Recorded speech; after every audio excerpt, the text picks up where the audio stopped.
Temba Mliswa ovhundutsira ma-MP anova ari ma-MP ebato reZanuPF and reveals what could happen to MPs who vote against party expectations. Kusangana kwatinoita pana pachannel yenyu Makaba News patinokuigira nhau dzinenge dzichiitika munharaunda nemunyika yedu yeZimbabwe tichiitika napana vachangosvika. Ndiwo mukana watauya takakuigirai nhau idzi tichiti ndiwo mukana baya button rakanzi subscribe nekutena notification bell. Today we have a news of Cabo 3 Temba Mliswa fires back at court, challenges and defend Mnangagwa. So vatemba Mliswa vouya vachitaura pamusoro pechitiko chenhau yeCabo 3 apo vatemba Mliswa vari kuya vakarerekera kudivi rebato reZanuPF vachibuditsawo mashoko avo vachiti ivo pachitiko chese ichi ma-MP ndaashande pakuvhotera bato ravo kozi ndiro rakaita kuti vagopinda muparliament umu ende ndiro raivasponsa kuti vagopinda muparliament. Mapepa ese ari kuendeswa kumakoti aya evanhu mukada kufevhera zvevanhu unozosara usina kwekuenda nekuti munenge wasapota decision yako asi uchisiya decision yepolitical party. So chiitiko ichi chazoita kuti veruzhinji vasumuko vachitaurawo mashoko achiti zviri kutaurwa navatemba Mliswa izvi hazvisirizvo zvinofanirwa kuitwa sezvo MP akavhoterwa nevanhu kwete kuti akasapotwa nepolitical party yake. So nhau iyi yaita kuti veruzhinji vaende kuna Temba Mliswa vachiti vanhu vachiti ivo it's a mass that are against this bill and it's a simple indication of rejection. No sane person wants this creep. Ndo mashoko everuzhinji vachiti aiwa isusu hatisi kuti tiri kutoitsigira ende kumakoti kwamuri kuti it's a done deal rakaitwa kudhara izvi vanhu vari kuenda kumakoti vari kuwaste time. Vatemba Mliswa vaudzwa neveruzhinji kuti vanhu veruzhinji vari kuzviramba kasi kana maona vanhu veruzhinji vachizviramba zvinhu zvekuti chinenge chisingatodiwe.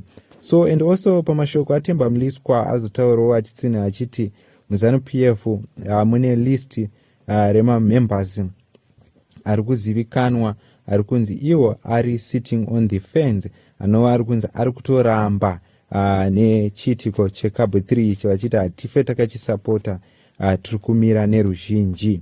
So according to news maererano nechitiko ichi zviri kuziviswa madzipepa nhau zvichinzi Temba Mliswa defends ZanuPF position on Cabo 3 as political tensions rise. Zimbabwe political debate over the Cabo 3 is taking another turn after former MP Temba Mliswa publicly defended the parliamentary process and criticized efforts to stop the bill through the courts. Mliswa comments comes at a time when legal changes against Cabo 3 are increasingly and political division within outside ZanuPF continue to attract public attention, while critics urge that the proposed constitutional amendment deserve a greater scrutiny. Mliswa believes the focus should remain on parliament and the democratic process. According to Mliswa, the growing number of court applications against Cabo 3 is misguided and are likely to achieve its intent objective. He urged that these legal actions represent what he described as a last effort by opponents who are demanding to stop the bill before lawmakers have had an opportunity to vote on it.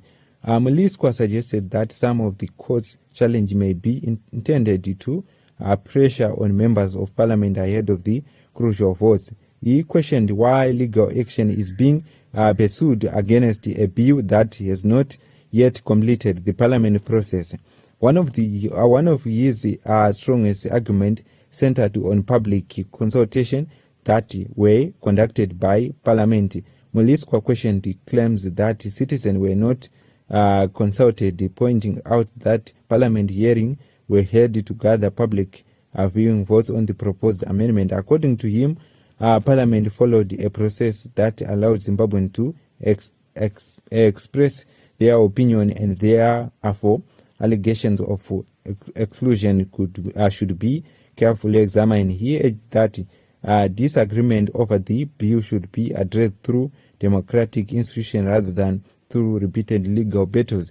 Mliswa further stated that flooding the courts with application does not strengthen the case against CAP 3. Instead, he suggested that it may review weakness in the argument of those seeking to block the bill. The former MP emphasized that democracy functions through elected representatives who are entrusted by voters to make decisions on national issues. In his view, members of parliament should be allowed to debate and deliberate and vote without interference from external pressure campaign. Another major issue raised by Mliswa was the question of whether MPs should vote openly or through a secret ballot. He strongly supported an open voting process, urging that transparency is essential in a democratic system. According to Mliswa, citizens have a right to know how their elected representative votes on a major constitutional matters. He said public voting promotes accountability because MPs are answerable to both their constituency and the political parties under whose ban they were elected. Mliswa added that a secret ballot could make it difficult for voters to determine whether their representatives are honoring the commitment or promising made during election campaign. He maintained that accountability is strengthening when parliament decisions are made in full public view. He also warned that anonymous voting could create a situation where personal interest outweighed public responsibility. According to Mliswa, true democratic thrives under public scrutiny and not in secret. In another notable section of his remarks, Mliswa claimed that some individuals who frequently call for transparency are now supporting a secret ballot. He described this as a contradiction, urging that transparency and anonymous voting are difficult to reconcile. Perhaps the most political sensitivity part of his statement involved comment about members of ZanuPF who are reportedly undecided on CAP 3. Mliswa claimed that he is aware of some party members who are still sitting on the fence regarding the bill.